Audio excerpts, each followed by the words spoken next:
What if something didn't just haunt places? What if it could attach itself to you?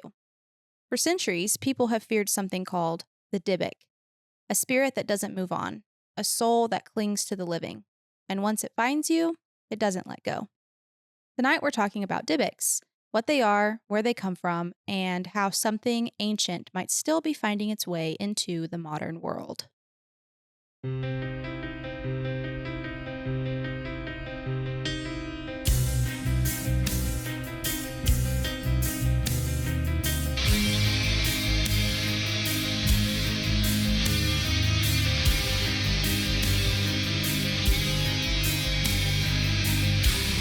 Sisters of the Strange.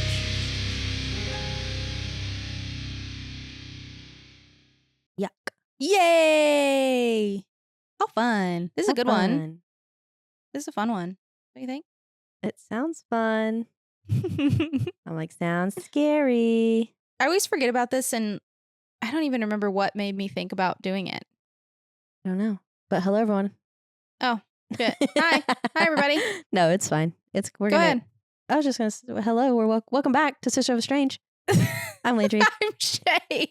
That I was like, come on, get it out. That was a good one. We did it. We did. We got it. Now you know who we are. We didn't get too far. I don't know how you got onto Dybbuk boxes today either. It just came to me. Just right in the brain. Poof. Poof. Here we are. Let's do it. I think it is interesting because one of the most recent episodes that I watched of Sam and Colby, they did an investigation on their house because they opened like 13 Dybbuk boxes inside Dybbuk of their house. Yeah. But that was I feel like that was one of their like most recent episodes. I think it's. Well, they have multiple episodes of them opening multiple Dybbuk boxes. Oh, yeah. Like multiple different times. And I'm like, what are you doing? Well, that's why they were like, we need to investigate our house. And they called in Project Fear. And they were like, so let's do an investigation of our house because our house is haunted. Because we opened Dybbuk boxes in our house. I don't know how I feel about their Dybbuk boxes, though. I watched some of those videos. Mm-hmm. We'll get there. We'll get there. Couldn't be me. I'm not trying to open anything demonic or haunted in my home. No, me neither. I don't think I'm trying to open it anywhere. Correct. I don't even think I'm trying to open it. I would be afraid that something would attach to me. Yeah, follow me For right sure. on home. That is one thing when I watch paranormal investigative shows, I'm like, how do you just go home? Mm-hmm. Like, how do you not, which I'm sure a lot of them have like their rituals, cleansing and stuff like that. But I'm like, how are you not anxious? Like I would go home and be like, at every turn. Well, yeah, because you got to know that there's something following you around. For sure. Somebody's watching me. I always feel like. Yeah. I feel like somebody's watching me when I don't go ghost hunting. Correct. Correct. So that's a plus. Correct. That's why I messaged Shae in like our Discord last night and I was like, so Biggie is just like staring behind me into the hallway. Don't like it. Nope. I like moved my head in front of her face to where she couldn't look at the hallway anymore and she just looked at me like, what? But she wasn't barking, so that's a plus because normally she barks. Yeah, that's a good thing. No She barking. was just being inquisitive. But I moved my head in front of her and she was like, what are you doing, girl? yeah, like what? Well, since we are on the topic of Dybbuk boxes as well, I just have to show this shirt that I'm wearing. It's a Zach Bagans t-shirt, and it says there are things in this world that we will never truly understand. Understand. We want answers. It's just the greatest piece of clothing ever. Yeah. So anyway, yeah, we're going to talk about our boy Zach Well, here in a little while. Old Zachary Bagans. Zachary Anthony. I don't know what his middle name is. Zach Anthony Bagans. I feel like that is his middle name. It could be. I feel like it is. I don't know. Should I Google it? Let's Google it. Feel like it is. What is Zach? Close. Guess again. Really close. Well, it's not going to be Antonio. No. One more try. Don't know. Zachary Alexander Bagans. I was thinking we were going to stay close to Anthony there. It's That pretty is close. close to Anthony. Well, I was thinking like Antony. Antoine. Tony. I was thinking we were just doing different variations of my Anthony. bad. Okay, I was close. Look at me go. Yeah, you were. Slay. He's Italian, Czech, and German. Wow, me too. We should get married. Like we're meant to be or something. Crazy. I by the sounds of things, I think he would hang out with you. You think so? From what I hear about him, What does that mean? he likes women. Non-committally. You're hilarious. He's scared of commitment. He would hang out. What do you mean? He would. He I get it now. cheats. I He get it now. cheats. I get it now. Little cheaty man. I thought you were gonna say that we had like Things in common. like hobbies in common, like Well, you both Pokemon, like ghosts. Star Wars, like something else. That was funny. You're welcome. You're a woman. You're You're not wrong. Yeah, I've heard he's Oh yeah, he's a terrible person. went on tour while he was on tour. Mr. Worldwide. Mr. Worldwide, Mr. 305. Welcome to Sisters of the Strange. Anyways, welcome back, everybody, to Sisters of the Strange. We'll try this again. We got off track a little bit there. It's okay. They've missed us. They did. I missed you guys. I hope you missed us just as much, even though we haven't been away Nope. same amount of time because we kept putting out episodes. Landry kept putting out episodes. Let's be real. Let's be real here. So yeah, we're talking about the Dybbuk. The Dybbuk and the Dybbuk box is what we're talking about today. For whatever reason, my brain goes immediately to like genie in a bottle. Mine goes to, have you ever seen Death Note? A long time ago once. So yeah, it's an anime, but then they made a movie Mhm. about it. And so his name is like Ryuk or something. Mhm. And so every time I see the word Dybbuk or Oh, hear the word Dybbuk, I think of the character, the creature, his name. Okay. Because of the Y, I think. Literally just the Y and the K. that track. But that's, I mean, to me, he kind of looks like what I would imagine A Dybbuk. a Dybbuk would look like. Yeah, I totally think of Aladdin. But I think that because I think of jinn, and jinns are supposed to be like demonic. Oh, really? Like jinn, like Jin. Supposed to be like the bad version of a genie in a bottle. Okay, I'm like, I don't know what that is. oh, we'll have to get there. Okay, good. Yeah, you're going to have to learn me I'll- on that. I'll have to learn Because I'm like, learned you something. nothing behind these eyes. Nothing behind these eyes. Okay, so let's get into it a little Okay. bit. So we're just going to jump right in. A Dybbuk is said to be somewhat of a malicious, disembodied human soul that comes from Jewish folklore.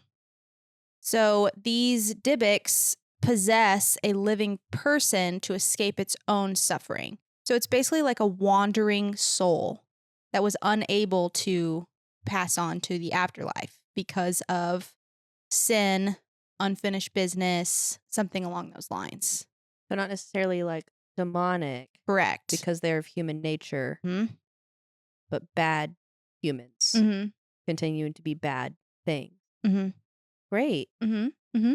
So they cling to a living host to avoid their punishment or so that they are able to finish their unfinished business by possessing another body.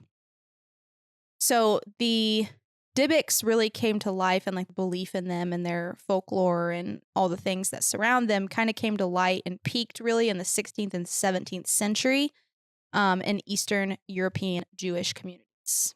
Yeah, I didn't know No. that it was so specific. What kind of is going through my mind right now, which is on topic but off topic, is carrying on, like if you're a bad human being and trying to carry that on after you pass away. So can you imagine there being like Ted Bundy, and then when he passes away, his spirit can't go anywhere, so he takes over Mhm. someone else's body and continues to do To be Ted bad. Bundy things, Yeah, to do Ted Bundy things. to like continue to be a serial killer. Yeah. Never thought about that. So a lot of this too, it gets really in depth with this piece, but like there's also a big belief in this religion and communities of reincarnation. And so this kind of like skews their reincarnation beliefs a little bit, because instead of them passing on to be reincarnated, they're unable to do so. Yeah. And so it's like, well, technically they're still reincarnated, but they're not passing on the way that they should to fulfill their reincarnation the way that they're intended to. Yeah. So it's like a backwards. I could see it. Does that make sense? Yeah, like they still somehow are taking over someone's body again, Mm-hmm. but not how that's Not how supposed they're to. supposed to. Yeah. Yeah. So I thought that was interesting It too. is interesting. So their behavior typically creates like a separate or alien personality per se within their host, causing physical ailments or severe mental illness because there's like this whole other entity in this person and they're like, that's not me. What is happening? Didn't do that. I didn't do that. I didn't say that. And they traditionally are said to target young, vulnerable people, mostly females. And typically the Dybbuks are of male origin. Well, good thing Sam and Colby don't have to worry about that when they opened 500 boxes. True. That doesn't mean that men are not affected, but in the lore in the 16th and 17th century, they're attacking these young, vulnerable women, often on the eve of their wedding nights and things of that nature. So it's very like, I don't know. It's like there's a line there, I feel like, that's being crossed. Yeah. You know? Like purity. Ooh. Yeah. Not the wedding night. Very dark. So basically what these spirits or souls do is they just possess people and essentially try to complete their life or finish what it is that is keeping them here, keeping them from going into the beyond as they should. Yeah. So the actual definition for the term Dybbuk is, I'm sorry, that's not what I meant to say. The term Dybbuk derives from a Yiddish or Hebrew word that means clinging or adhering or glue, something of that nature. Interesting. And the word is literally like DYYBUK, like it's spelled like DEBAQ or something like that. That's weird. So it's turned into Dybbuk. I wrote in here its origin, but I basically already said it. It's generally considered to be the soul of a deceased person who cannot find rest. So they're just like unrestful. They can't transition into the afterlife due to immense sin. And the sin is like not any sin, right? Because there's, all sin is sin, but there's levels to sin. So it's mostly the sin that has to do with like endangering or harming another person or those types of things. Yeah, extra dark, not just like lying. Right. Okay. Yeah. Don't like that. So these people are already like not the greatest in the real world, and now they're stuck in the afterlife and trying to possess normal people who don't deserve this. Normal people who are good people. Sorry. So unlike ancient non-human demonic possession, a Dybbuk is the spirit of a formerly living person. So like you mentioned, it's human. Would you say human descent or human nature? Human nature. Thank you. That is seeking specifically to possess a living body. So an undead person seeking a living body. Yeah. That's weird. It's the mix between a ghost and like a demon. Right. Or like a spirit. Mm-hmm. Interesting. Mm-hmm. They are known for disrupting life, speaking through the possessed person, creating chaos all around, and often requiring a rabbi to perform an exorcism. They're also very different than Catholic exorcisms. Yeah. While sometimes Dybbuks are described as demonic due to their malicious nature, they differ from inherent demons as they are quote unquote evil dead souls rather than non-human evil entities. Interesting. Right. Yeah, you would definitely handle that different. Mm-hmm. So they're not the same as a demon. I wonder, I have never watched any of the Sam and Colby episodes, but I wonder, because I feel like they have some episodes where they've tried to like exorcise the things that they've opened. Mm-hmm. I wonder how they went about that. I wonder if they did it this way or if they tried to do like Catholic way. Probably Catholic way. Interesting. I'm going to have to go back and kind of do some research, like watch some episodes to see what they did. Yeah. Because it's very different. It sounds, very different. So getting rid of a Dybbuk traditionally requires a formal exorcism performed by a rabbi or Kabbalist. And this ritual typically involves 10 men. They kind of stand around this possessed person and they speak their prayers, their psalms from the Torah, I believe. Sounds right. They do this specific thing that they do in a lot of Jewish rituals, but they blow shofars, which are just like horns made out of, horns made out of a ram's horn. Okay. So they blow in it and it makes that like deep sound. And they do it like a certain amount of times as they're reciting their psalms and their scripture. And so that piece is very ritualistic, as would be what we would think of an exorcism. Yeah. But then they are trying to understand the spirit and figure out why it's here and what's unfinished and the sins it's committed and what their names are. They have to like understand it first before they're able to continue with the exorcism. Yeah. So they're more like coercing spirit to leave instead of forcing them to leave. They're like trying to smooth talk. Yeah, and what's the word? Like level with it. Oh, okay. Basically. I wasn't sure what we were doing here. I wasn't either. I didn't know what this was. I was like, are we juggling? Oh, Lost me. So, traditional exorcism methods includes the rabbi intervention. A holy man or Kabbalist is required to lead or conduct the ritual. The ritual itself is typically done within a synagogue involving 7 white candles, 7 shofar blasts, which are the ram horns, and the opening of the Torah Ark. There's lots of coaxing and negotiation instead of just force and, get out, banished, be gone.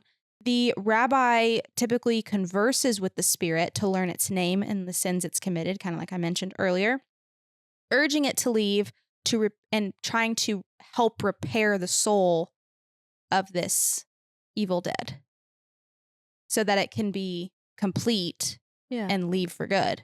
It's interesting that they're trying to be like nice about it. Mm-hmm. Mm-hmm. But if the spirit refuses to leave, the rabbi will threaten spiritual banishment and excommunication, which in a lot of religions is, nobody wants to do that. Yeah. Nobody wants that. The spirit don't want that. The priest don't want that. I don't need The rabbi you doing doesn't that. want that. Yeah. Like it's very, like there's got to be some real issues. Yeah. So if the spirit's like, no, I'm good. They're like, okay, well, you don't want to leave on your own. You don't want to play nice. Yeah, we'll have to do it this way. Tried the nice way. Yeah. We're doing it the hard way. Yeah. And the forced departure of the Dybbuk is typically pulled out from a finger or a toe. What? Why? So I don't know. It's usually the little toe, but you can also do the fingers as well. Isn't that weird? It's very odd. Strange. Wonder what the I was symbolic. like, the Yeah. symbolic. Symbolism? Whatever. Symbology? If you're watching this video, count how many times I've already yawned, okay? My brain is not. I yawned a lot of times during yours too. I'm like, for no reason. Nope. Let's see here. So that is the exorcism of a Dybbuk. Very specific. Traditional prevention and protection would include amulets, like special protective amulets that are worn and used to prevent possession. Reciting psalms, continually reading the psalms of the Torah is believed to provide protection. And ritual purity, maintaining a strict holy lifestyle, is believed to protect against such spirits. Huh. So, traditionally, a Dybbuk does not live within an object, as we've learned. Yeah. They like to possess people. It doesn't haunt a house. It doesn't sit in the corner, perched, waiting for you to find it. It attaches itself to a human, to a living person, something vulnerable, because that is how it survives. That's how it lives. That's how it speaks. Yeah, it's life force. That's how it literally continues to exist. Yeah. And for centuries, that's how they have been understood. And that's their, background. If someone was acting strangely, if they were speaking in a different voice, if they suddenly seemed like a completely different person, people didn't think that they were being haunted or there was a ghost. They thought that they were possessed, that something had gotten into their body. And over time, that idea started to shift because people began to ask another question, which was, what happens when the spirit isn't in the person? Where does it go? Yeah.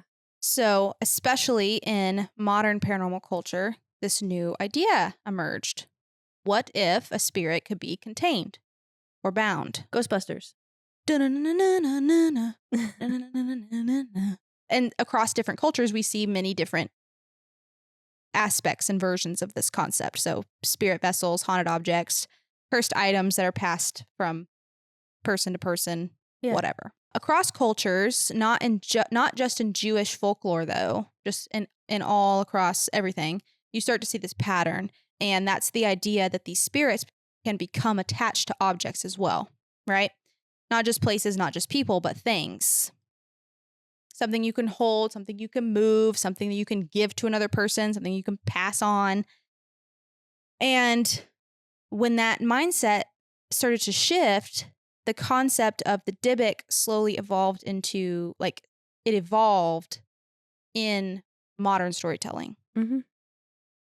From a spirit that possesses a body to a spirit that can be contained or trapped. And once that exists, it opens a door to what we're going to be talking about, because if a spirit can attach to an object, then it can travel, it can change hands, it can end up anywhere. So that is how the Dybbuk box comes into fruition. Interesting. Yeah. And I'm not sure, well, we'll kind of talk about it a little bit.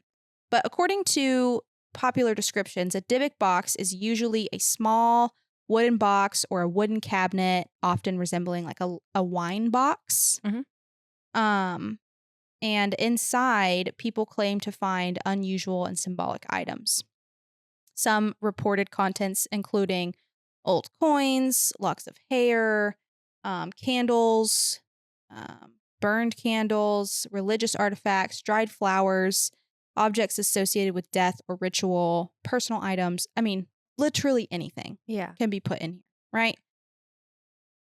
Some claim that these items themselves are meant to contain the spirit, to appease the spirit, or to help keep it inside the box.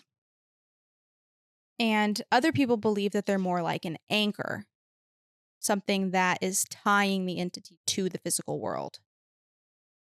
So instead of it being like just stuff, it's the thing that it's attached to. Yeah.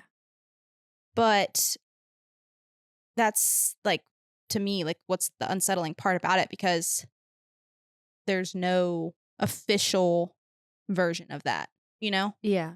Like, what's true and what's not. Nothing's consistent. Right. There's no consistency to the Dybbuk box. And so I don't really know how I feel about the Dybbuk box after doing this research. Yeah. I've always been uneasy. Before, I was very like, that's scary. That's horrifying. That's the most haunted object in the world. I'm not touching that. I'm not going near that. Yeah. To now, I'm like, I don't know if I believe in that. Like, I don't know that I believe that a Dybbuk can be attached to a inanimate object. Yeah, I guess I always imagined, because I haven't ever done the research to dig that deep. I'd always imagined that the Dybbuk box, the way it looked like it had a bunch of like carvings and like incantations on it, the ones I've seen. Mm-hmm. So I always thought they like trapped the spirit inside of it. And I thought that's all it was, is that like once you opened it, you released the spirit. Mm-hmm.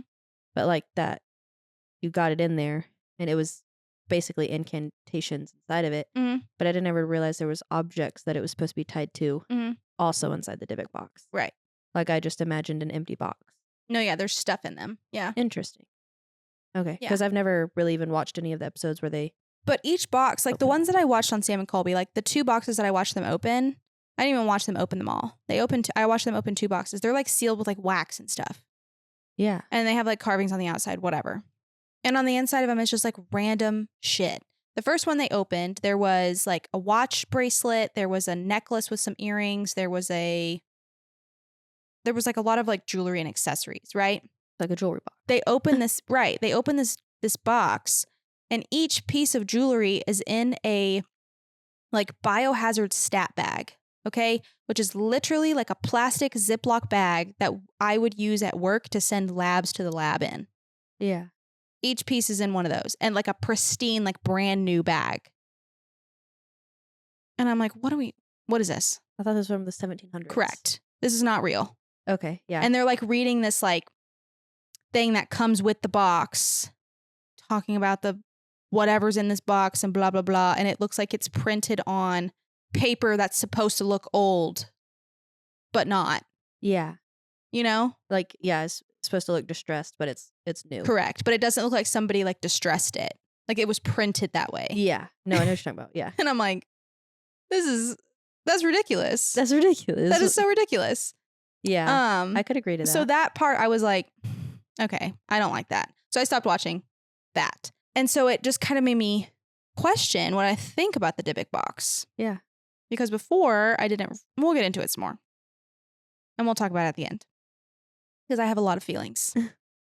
So this is where the modern legend of the Dybbuk box begins, right? They have this, people are doing this thing, putting objects in boxes and thinking that they're trapping these souls.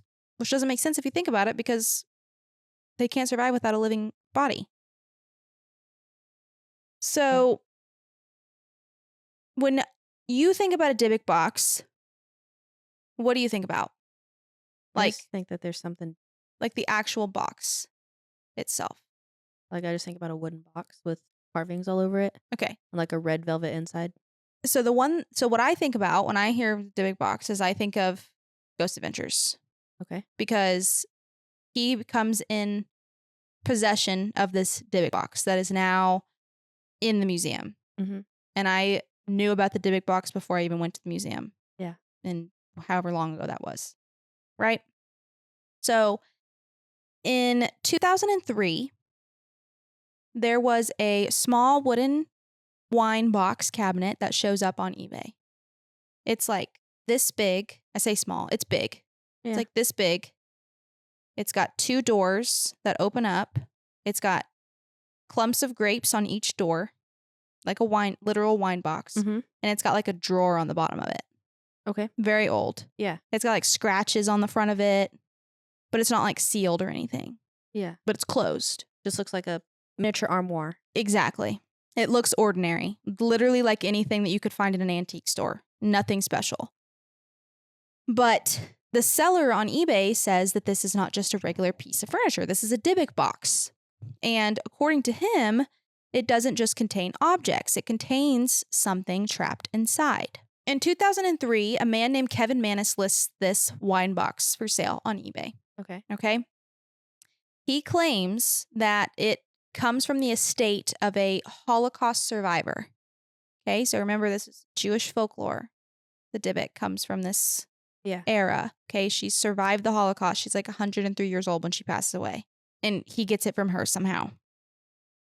And according to him, the woman believed that the box contains a Dybbuk that she placed there in order to deal with the trauma and all the things that she dealt with during her lifetime. Yeah.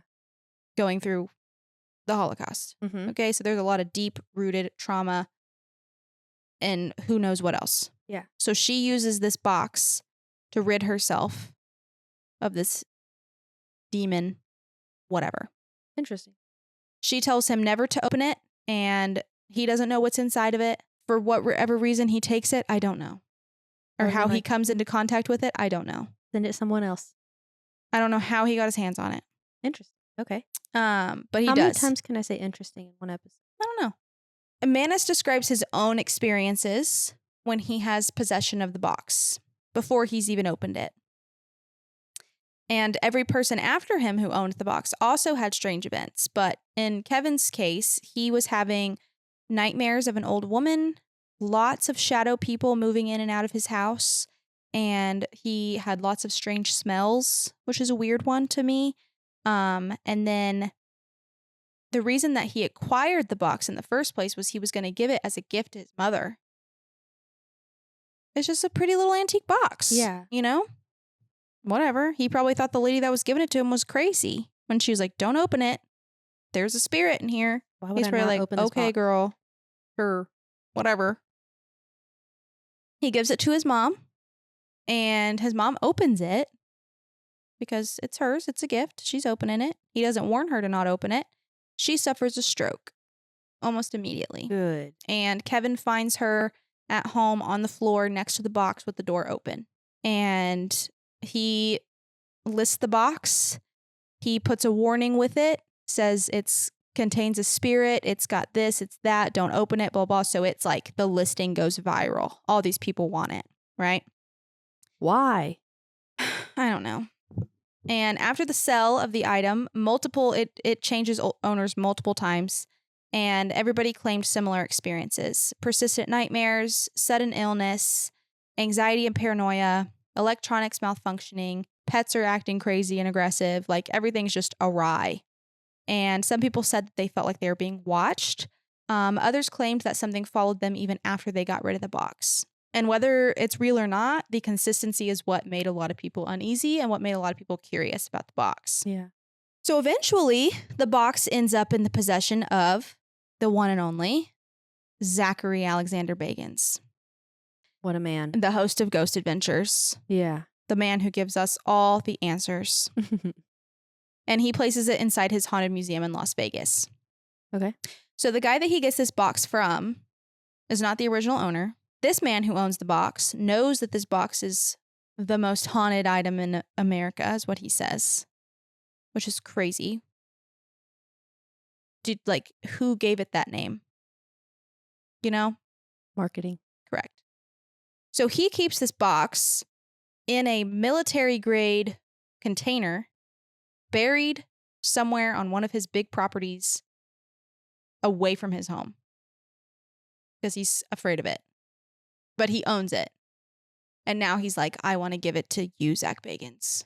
And Zach's like, hell yeah, brother. So according to Zach, we're going to get sued.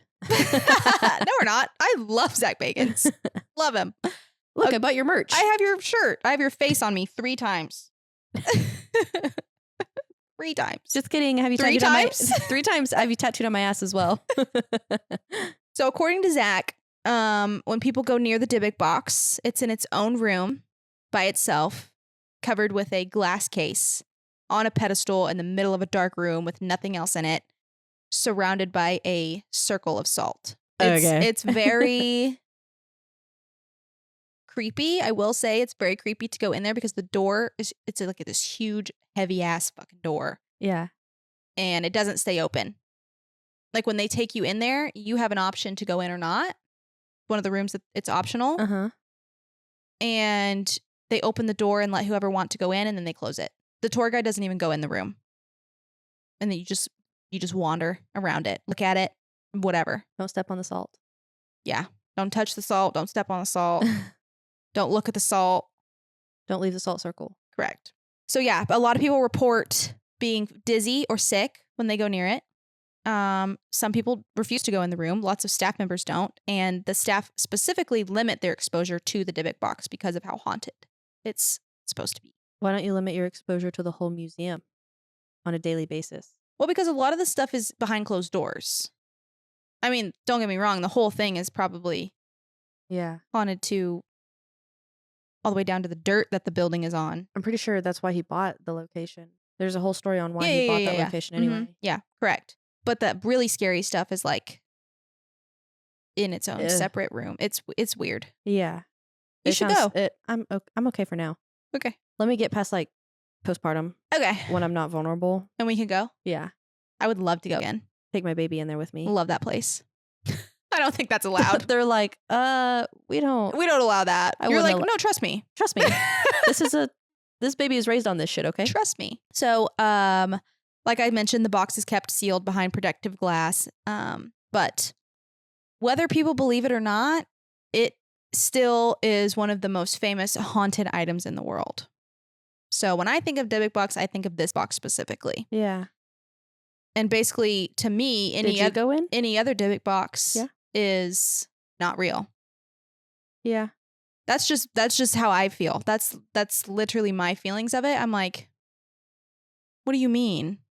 But then in my brain, I'm like, then why the fuck do I believe in this Dybbuk box? So I feel like there's probably some that are real, and then I feel like there's some that are most certainly not. And most of the ones that are probably listed on eBay and Craigslist and shit, not real. On the no scale. Correct. Because most people, if they have something in possession like that, and it's most likely like a family heirloom that's like passed down, And not in a good way, but more of a protective way. Like, do not let anything out of this box. Right. They're not really going to sell it on eBay. Right. Exactly. They're going to be like, so I should probably hide this. Just put this somewhere and forget about it. We're going to put it in storage. And we're going to buy a storage unit for it. Yeah. And it's just going to pass down the lineage. That's it. Yeah. Something. Don't buy haunted objects off eBay. That's just asking to get scammed. I don't know. I feel like there's probably people who do actually put haunted stuff on there, though. But they probably don't advertise it. Yeah, I don't know. There's a whole market out there, you know? The black market. You need a kidney? Yeah, I don't know. I think that there's definitely stuff that's listed that people are like, because they know that there's people who will buy it. Right. So I think there's probably a heavy mix of scam and actual true. Yeah. There's another podcast, one of the ghost podcasts, and one of the girls buys a lot of like haunted objects to test them out. I don't have that kind of like bravery in my body. I don't think I do either. One of the boxes that I watched Sam and Colby open, on the description paper that comes with the box. First of all, that's dumb. Why are we doing that? That's just to add to the scare factor. They're talking about how each of these items, the reason that they're in the same one that were in the plastic Ziploc stat bags, that literally made me laugh out loud. The reason that they were in those bags was because of the severe negative energy that they all put off. Oh, plastic bag inside of a Dybbuk box that's waxed shut. I understand that. And each item severely sent off EMF readers. And they're like, okay, let's try it out. Let's do it. Not a singular movement from the EMF detector on any item that was in that box. So they bought a shit box. It's not necessarily Sam and Colby. It's not them. It's not them saying they bought a shit box. Scam. They bought a scam. Okay. Yeah. To clarify. But I didn't even watch long enough to see what they really said about the box. To get past that? Yeah. That's fair. But they did try to debunk or whatever. Yeah. So I'll give them that. That's fair. Yeah. I wasn't dogging on them. Yeah. Well, at first my brain was like, they put this together. That's where I was going. I was like, surely they're not stupid enough to put something together like that and then put it out there for someone to recognize. They bought it. Okay. They bought these boxes. I was like, I watch them all the time. They're smart. Yeah, no, they bought these boxes. Like they're millionaires by 29 and 27 They're years doing old. something right. They're very smart. Yeah. Amen. So smart enough to not put things in biohazard bags. They bought it. Yes. Okay. Comprehend. Got it. So speaking of millionaires, let's talk about Post Malone. Have you heard the story about Post Malone? I've seen videos of him running out of an investigation and stuff like that. So that was when he visited the Haunted Museum. So one of these modern stories that really pushed the Dybbuk box back into the spotlight after Zach got a hold of it was because in 2018, Post Malone goes to visit the Haunted Museum and he's with Zach and they're doing a private tour and they're hanging out. They're talking. Yeah. Inside the museum, they go into the Dybbuk box room. And according to Zach, as mentioned, the box is kept sealed and protected and visitors are not allowed to touch it. But during this visit, Post Malone got very curious. So Zach's like, well, I can take the covering off. But he's like, don't touch the box, but I'll take it out of the glass for you, So he doesn't touch the box directly, but this is all on video. He touches Zach's shoulder right after Zach had just taken his hand off the Dybbuk box. He was touching the box. And so Post touches Zach after he's touching the box. Secondhand contact, basically. And then things for Post Malone start to go severely wrong. Not long after that visit, he starts to experience this horrible string of unfortunate events. Shortly after visiting the museum, Post Malone's private jet had to make an emergency landing because the tires blew up during takeoff, and the plane was forced to circle for hours before landing. And at the time, of course, people online immediately were like, Dybbuk. Brother. Yeah. Then, not long after the plane incident, Post is involved in a car accident in LA, and his Rolls Royce was hit by another vehicle. He was not seriously injured, but it added to the list of coincidences. And then a few weeks later, somebody attempted to break into a home that he had formerly lived in. And again, he was not harmed. But at this point, people were like, all right, dude. You should probably go say prayers. Things are getting weird. Yeah. Like, you're having way too much bad luck happening to you right now. And so Zach later was like, it carries some severe, like, negative energy attachment, and it can transfer through contact, even indirect contact. So Zach basically was like, I warned you. I told you. But, I mean, I wouldn't think that initially, you know? Yeah. But just him touching Zach after he touched the box causes this string of unfortunate events. Because, like, all of those things that happened to him were real. All of those things really happened. Yeah. You can't question that. But I mean, you can question the fact of, like, okay, do you just have related? really bad luck? Is all these things related or not? You know? Yeah. But I'd say it's the Dybbuk Box. mm-hmm, I could agree. I think it's some bad energy. I could agree with that. Some bad juju. Mm-hmm. Yeah, Post Malone did a couple of like different ghost hunts. So there was a few. Like there's one where he actually like runs out of the building. He's like scared. Nervous. Yeah, he's terrified of all this stuff. I'm like, why do you keep doing this to yourself, bro? Matt Rife also does a lot of ghost hunting randomly. I know. It is really strange. I feel like that is a very random combination. I'm not against it. He's actually like his videos are the ones he's in. They're interesting. I just think it's an interesting combination. Very, very much so. I feel like that's how a lot of YouTube people are famous, and so it's like a marketing. Mm-hmm. Yeah. Maybe. I don't know. Well, we need to tap into that. Yeah. You know, this October will be 2 years. Oh my God. That's crazy. It doesn't feel that way at all. No, it doesn't. It feels like 7 months. Wild. Wild. Yeah. So, thus far, how do you feel about a Dybbuk box? I think that there are real ones and I think there are fake ones. I think that, like I said earlier, like the real ones are probably hidden away. Maybe you could get your hands on a couple if you have like a trusted community, but I feel like they could be real. So you think that a Dybbuk can be coerced from a living person into a box of inanimate objects? I think it can be forced into the box. Okay. I think when it's coerced, it probably, because they're trying to ration with it, right? Mm-hmm. So when they're trying to ration with the Dybbuk, they are trying to ration with it to help it pass on. Mm-hmm. So I think it probably passes on once it leaves the person, mm-hmm. if it's rationalized. If it's not forced out. If it's forced, it's probably forced into something like that to trap it. Right, because so then where does it go? Go to another. Okay. I agree. Yeah. I agree with you. And again, I agree with the fact that there probably are a few out there that are pretty legit that people are not going to be getting their hands on. You can't just go on eBay and type in Dybbuk box and scroll 17 pages of Dybbuk boxes. Like that's not. No, not really. That's not how this works. There might be one in there that's real. Maybe. Of 17 pages. Sure.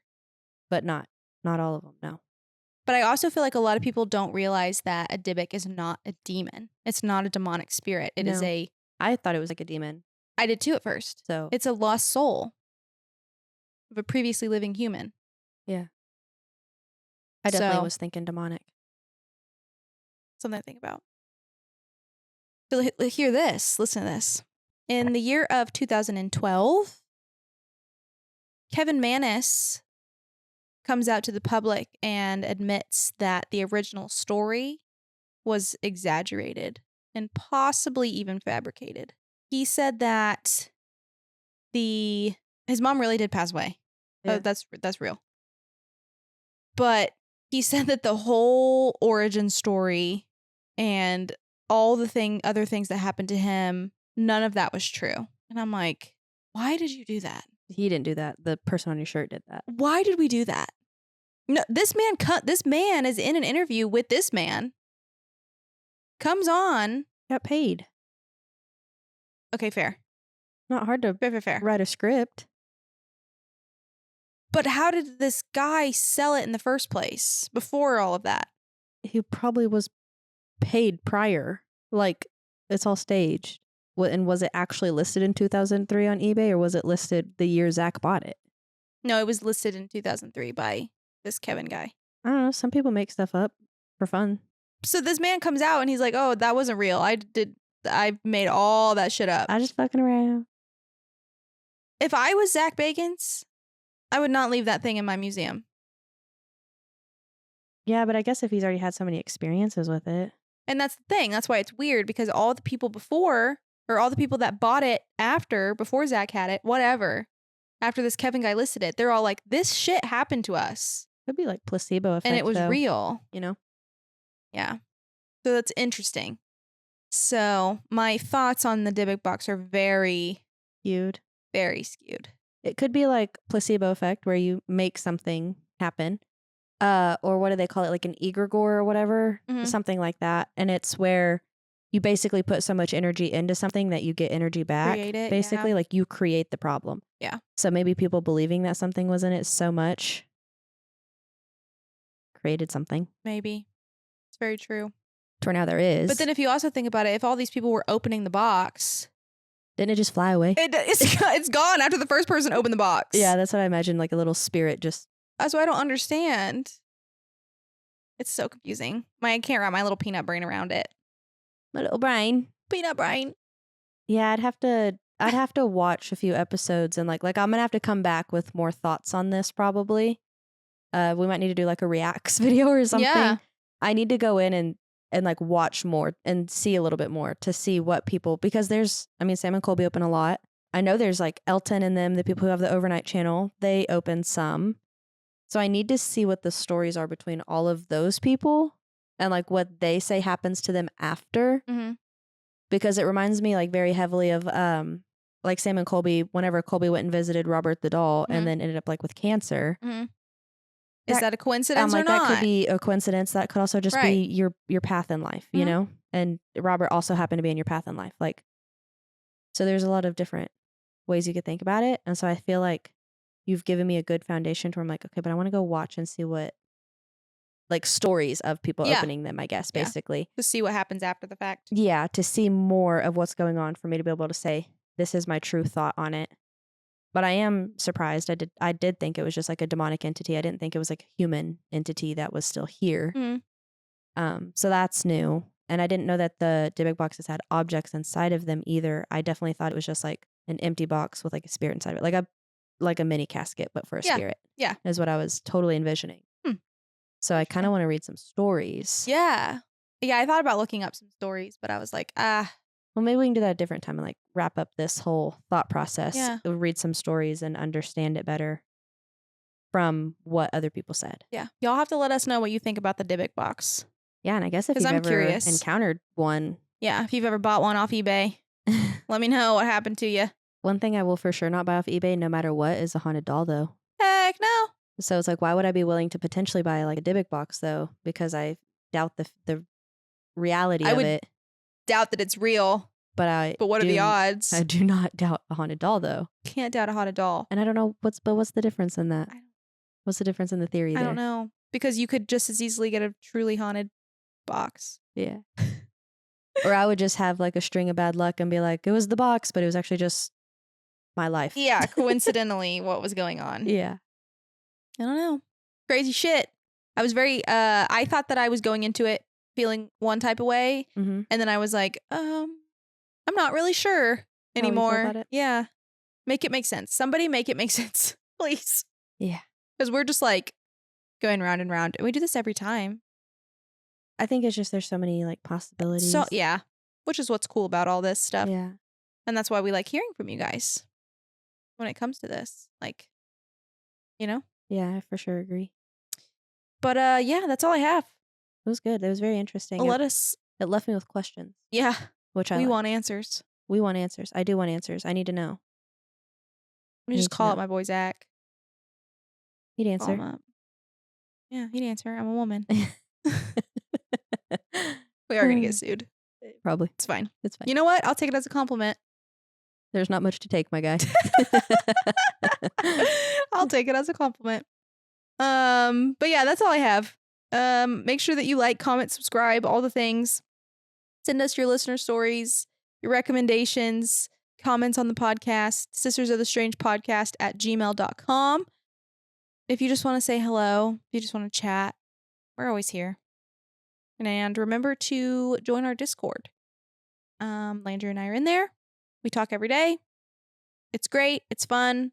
We have a good time. And that's all I got. I think that's all I've got too. We will see you next week. All right, we'll see you next week. Bye. Bye.